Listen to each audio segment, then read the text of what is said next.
What is going on, Jet fans? Matt O'Leary back with another video. Today I want to talk about Jets rookie Mason Taylor dropping a major hint for an improvement coming to the Jets offense in 2025. So Mason Taylor spoke recently about Tanner Engstrand and the tight end position, and it's hard not to come away intrigued with the role of the tight end in this new offense. What have you thought of the way that Tanner Engstrand's offense has been operating and his plan for tight ends specifically?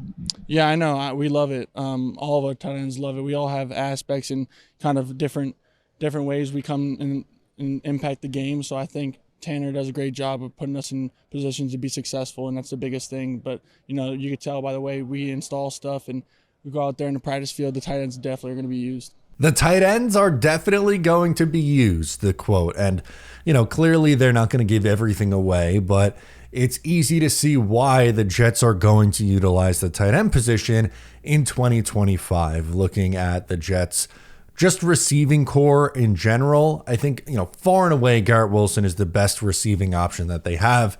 He's going to have over 100 targets. He's likely going to have, 125 targets, 130 targets, somewhere around that, 100 catches. And it will be very productive in this offense, assuming health. All this is assuming health.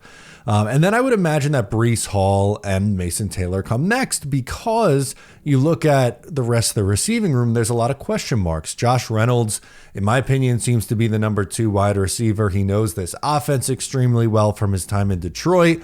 But even going back a couple of years to Reynolds' time in Detroit, yes, he was the number 2 receiver, but he wasn't number 2 in receptions or targets. They used the running back and tight end significantly more in those roles. And then he was essentially 4th. So I think that would happen there. And then after that, you have Arian Smith, maybe Malachi Corley, and a bunch of just, names out there where, again, I think the Jets tight end is going to be used a lot in this offense from a passing perspective. And that's a major change for the New York Jets, because if you look over, just honestly, the last, if you want to go back 13 years, you could, but I'll give you the last 5 or 6 years. Tyler Conklin was the leading tight end receiver in 2024 with 449 yards. That ranked him 29th among tight ends.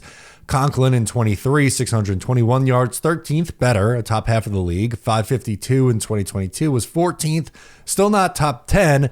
It was even worse before that. Ryan Griffin led the way for tight ends with 261 yards, which was 36th in receiving yards for tight ends in 21. Herndon in 2020, even worse, 287, which was more, but that ranked him 37th. Ryan Griffin in 2019, 320 yards, ranked him 33rd in tight end receiving yards.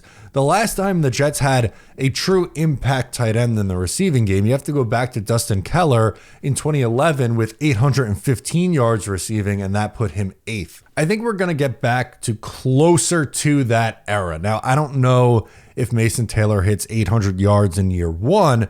I do think he has the potential to be an 800-yard receiving tight end. I don't know if I have it in me to predict him being an 1,000-yard guy. That's a lot, and there's only a handful of guys in the league who do that year in and year out.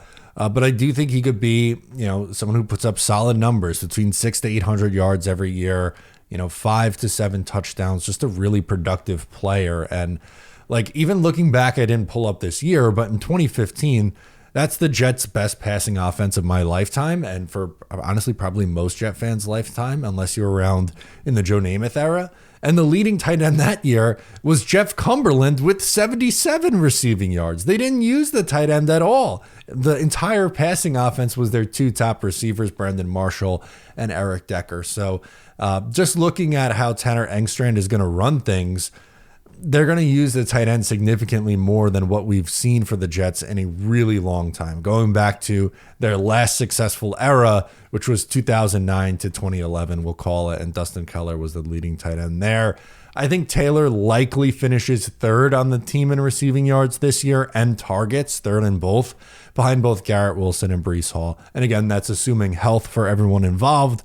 Garrett should be up over 100. Breece probably will have 75 catches. And I think for Mason Taylor, he's going to be right around 50 to 55 catches this year would be my guess. Let me know what you think down below in the comments. I am Matt O'Leary. Subscribe here if you're new, and I'll catch you next time.